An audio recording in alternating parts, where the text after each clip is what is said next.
The Andromeda cosmic system uncovered the way that the universe and creation itself didn't rotate around us. It was proof that the smooth way isn't the main world on the planet, and that we may very well be a speck in the more prominent universe. Generally, throughout the last century, we've gained some significant knowledge about Andromeda, yet the majority of the data has been from Earth now, with admittance to instruments like the James Webb Space Telescope.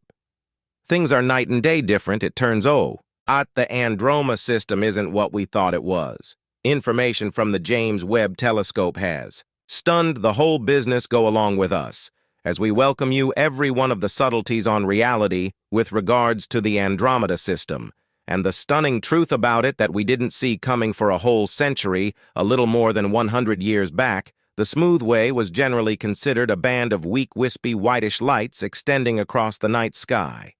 This insight was impacted by the restricted innovation of the time, which kept cosmologists from knowing individual stars inside the smooth way. Individuals held different convictions about the smooth way frequently, partner it with the focal point of all creation, where the divine and earthly circles met. Galileo Galilei, an Italian stargazer, was really the person who upset how we might interpret the smooth way in the mid-17th century, utilizing his recently evolved telescope. He mentioned pivotal observable facts that tested the common Aristotelian cosmology. He found that the smooth way was a diffused light band as well as a huge assortment of individual stars, planets, and other heavenly items, the smooth way cosmic system. The closest world to us is the Andromeda system, and we think there are around 100 billion universes in the noticeable universe. So in all honesty, that implies we can really include the quantity of stars in the apparent universe.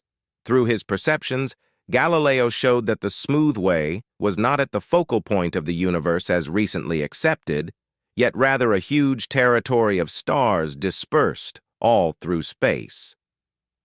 In 1750, English cosmologist Thomas Wright proposed another speculation in his work, a unique hypothesis, or new theory of the universe as per Rye hypothesis.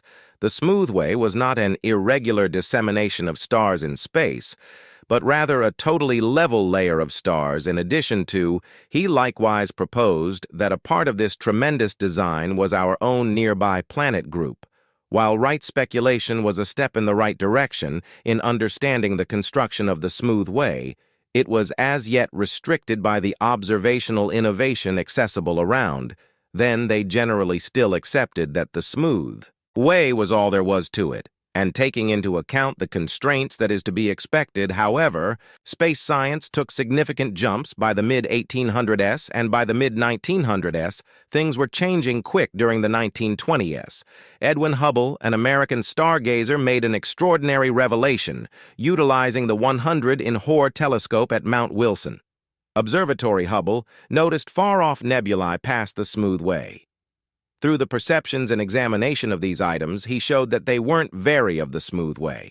However, as a matter of fact, were completely different cosmic systems, each containing billions of stars. One of the nearest of these universes was the Andromeda universe, otherwise called M31.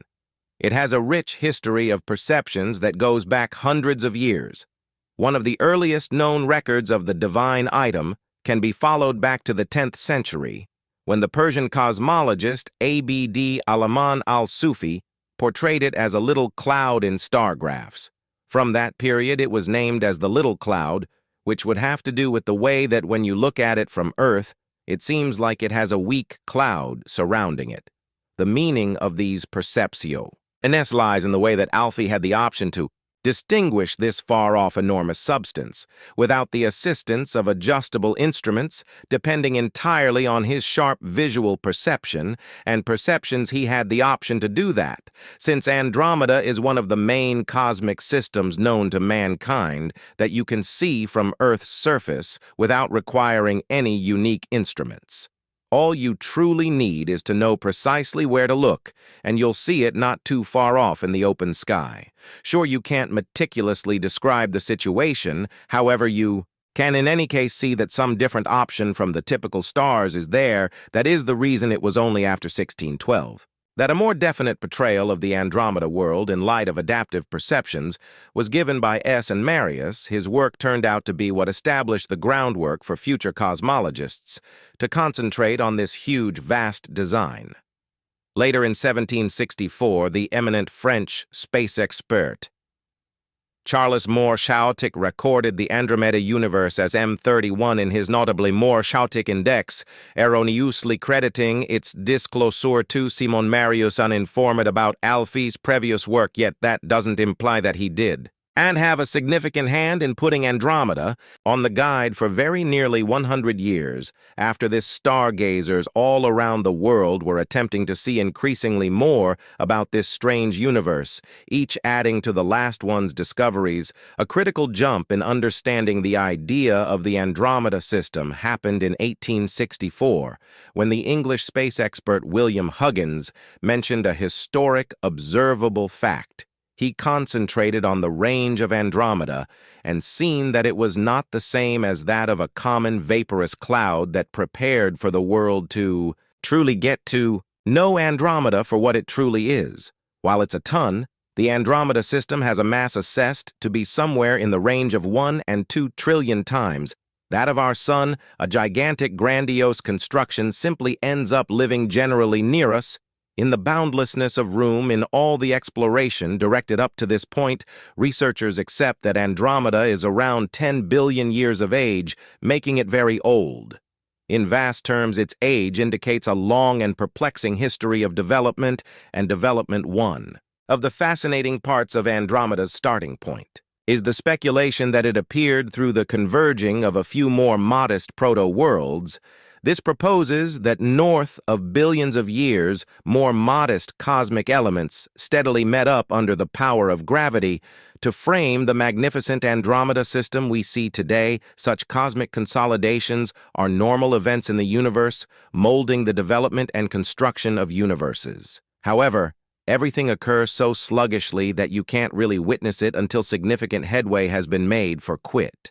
Yet while stargazers thought Andromeda was fundamentally more gigantic than our own smoothway world, according to a goal perspective, a slip-up like this could undoubtedly be made in light of the fact that we're in our own cosmic system, and seeing Andromeda from Earth makes things look so enormous, that you'd effortlessly imagine that it's absolutely impossible that anything might come near its size. However, that is not the case. Ongoing exploration has achieved a reconsideration of these convictions.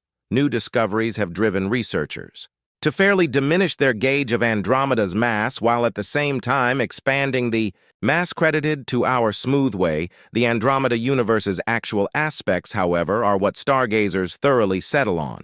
It's known to extend farther than our own smoothway, with a great breadth of around 220,000 light-years, and Roma outperforms the smoothway's assessed width of approximately 100,000 to 175,000 L-years. This immense size makes Andromeda a genuinely critical, vast substance, assuming control over a huge district in space. This re-examined viewpoint likewise features the intricacies and difficulties of precisely estimating the mass of universes. Worlds are gigantic frameworks, and their mass is complicatedly connected to the dispersion and developments of stars, gas residue, and dim matter inside them.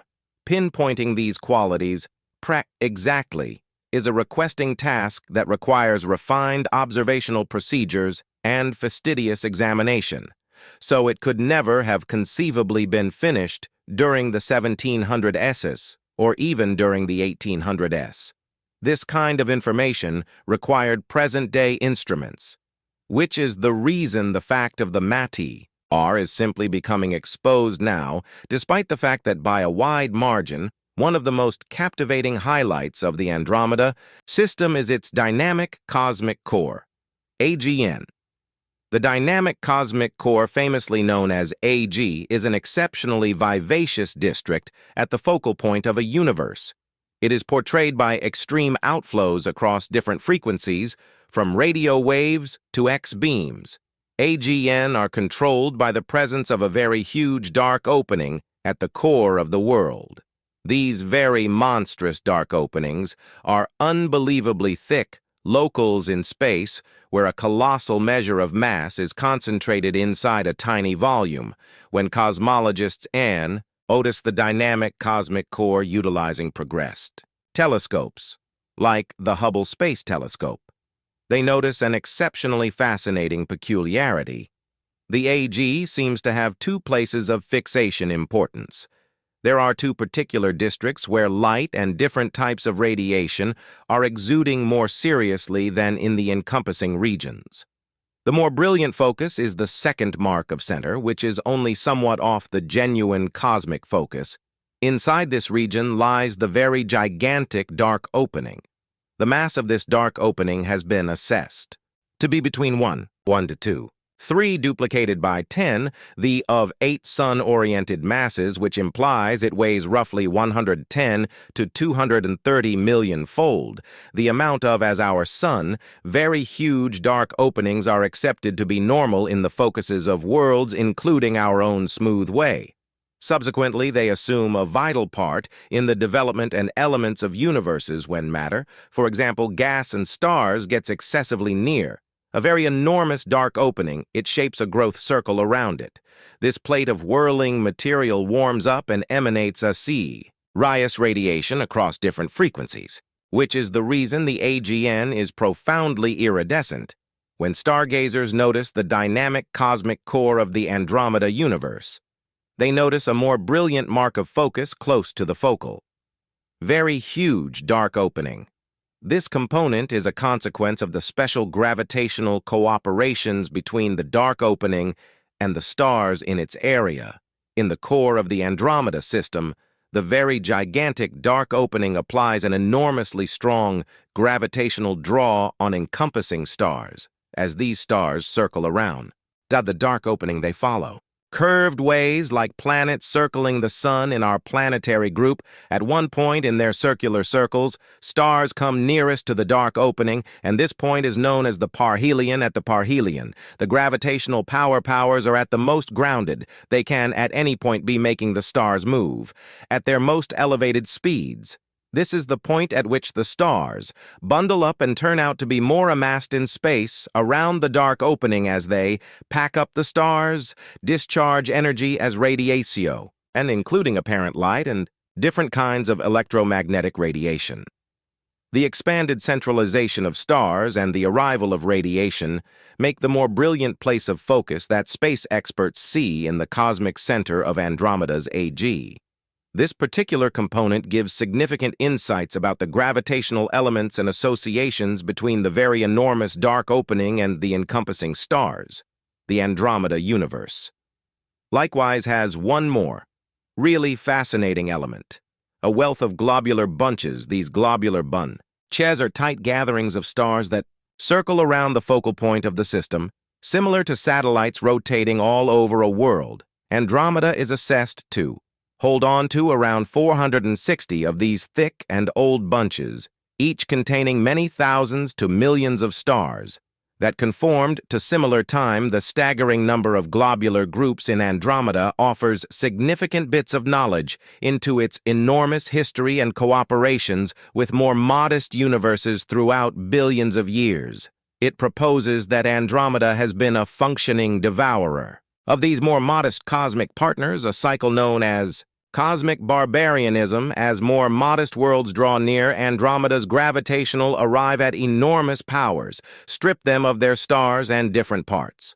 The stars from these ripped-apart universes become piece of Andromeda's heavenly populace, adding to the rich variety of stars present in the system. This trait of collecting globular bunches and stars from more modest systems is thought of as regular for twisting worlds like Andromeda, winding universes portrayed by their circle-like shape with cooler winding arms given ideal climate for communications and consolidations with more modest partners. Notwithstanding its other charming qualities, ongoing perceptions and investigations have started hypothesis among stargazers that the Andromeda system may be going through an entrancing change. It seems, by all accounts, to be progress from being a common winding universe to a moderately uncommon sort known as a ring world. Ring systems are fascinating and somewhat interesting heavenly items described by their round or circular ring-like structures. The rings comprise of splendid youthful and blue stars, while the focal locale contains somewhat minimal radiant matter. These one-of-a-kind highlights make ring universes stand apart. Among the huge range of cosmic designs, there are three primary sorts of noticed.